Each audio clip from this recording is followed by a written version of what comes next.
So first of all, we don't have time to go through this, but maybe some of you feel a certain resistance to even thinking about moving into living your transcendental purpose or living it more forcefully. And most purpose guides, I should say, they found that the ego, right, has sort of like an immunity to change. It's a book by Robert Keegan and his co-author Leahy. I always forget her first name.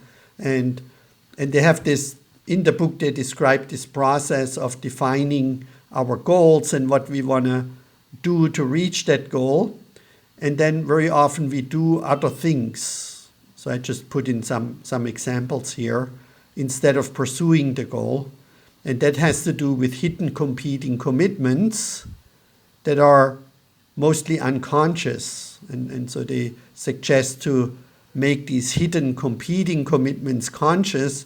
And also often there are big assumptions that we make that we never question and we never test. And that then prevents us, right, from going back to reaching the goal. So they suggest to take our emotions into account and test our big assumptions that present the obstacles and think of low-risk scenarios to take first steps towards our goals. That can be any goal.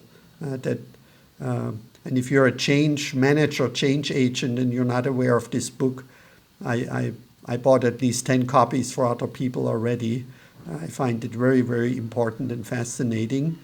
And then there is also the voice dialogue process that some of you probably learned through either Helen C. Trustone, the originators, or Genpo Roshi, who has the big mind process where you talk to all the voices in your head that are, protecting you and are critical and judgmental, the guardians and the resistant voices and the no voices and the voices of freedom, and move toward these transcendent voices. And that would be probably a whole module in itself just to do these processes. So that's not really part of the training, but I wanted to point that out to you if that may be helpful. And so as I said at the very beginning, I awoke to this deep, deep desire and longing to share my transcendental purpose with a partner. And then later I learned, as so often, I wasn't the only one, and I either some of these couples came to me, like Alex and Allison Gray, who I keep mentioning, because they were at my talk in New York, and they were really inspired and became friends. And then here, for no particular reason, are a few more of these couples who are these co-creators where you feel that they couldn't have done on their own what they did together. And you may know some couples that inspired you, or maybe you are already one of these couples. So just put a few of them here. And then here is something that I find very interesting. Barbara Marx Hubbard, who passed away, I think 2 years ago, called Sharing Our Purpose with Others, Suprasexuality, or Vocational Arousal. She said, it could well be that nature is inventing, and I think here I would say, Barbara, nature invented that over the course of a long time, is inventing a passion as great as sex that I'm calling suprasexuality. It's the passion to identify your own unique genius code, her words, or my words, natural talents, to find partners in co-creation, to join not your genes, and I put in not only your genes, because I'm also great on procreation, not only on co-creation, to join not only your genes, but your genius in the expression of your life purpose. And so, why did I feel this, what she called suprasexuality or vocational arousal, or why do I still feel it when I co-create with others who share my passion and my purpose? Why is there this excitement that you may have experienced? Doesn't have to be in a romantic relationship, but it's of course very, very sexy if it happens in a romantic relationship. And here is my theory, is obviously when we're biologically compatible with someone to procreate, hormones get released in our body that indicate us, that drive us to fall in love with this person and to have sex with that person. And I think the same hormones get released when we connect with someone who complements us in our strengths, right? In our talents.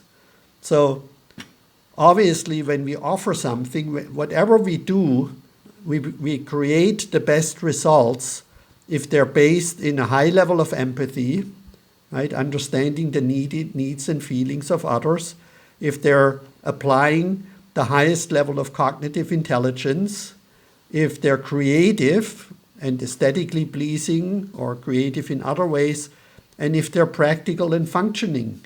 And if you take any one of these four away, and you don't produce the maximum outcome. But as we now know from what I shared today, is that nobody has realized the maximum human capacity in all of these four areas.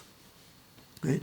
And so somebody, as we saw earlier with the mountain metaphor, right, might be strong in cognitive capacity and in kinesthetic functioning, but not so great in empathy and creativity. And now if this person number one up here meets someone who shares their transcendental purpose and the expression of it, but has different strengths in manifesting it, in acting it, then they come together in a compatible way, and they it's like almost like they impregnate each other's, right? Two different capacities supporting or being driven by the same purpose, by the same concerns, come together, and then there is this hormonal release that leads to this vocational arousal. And there is a video that somebody pointed me to between my former friend Patricia Albert and Barbara Marx Hubbard, where they talk about that, and I put that into the training material yesterday. If you want to watch that, where she goes into much more depth, and she doesn't have this biological genetic explanation, but she explains that this happening, and this is very, very exciting, not only for people who are living or being in a relationship like that, but also for the future of humanity. Because I think in 100 years or so, people will look back, and this will be the new form of the majority of relationships that move from these transactional, asymmetrical, need-based relationships that we talked about last week, where we have these exchanges that often lead to master-slave relationships, and where there are all these power games and these exchanges that we outlined in this matrix last week, to what I call transcendental desire, right, where we really want to co-create with someone as an equal and opposite partner.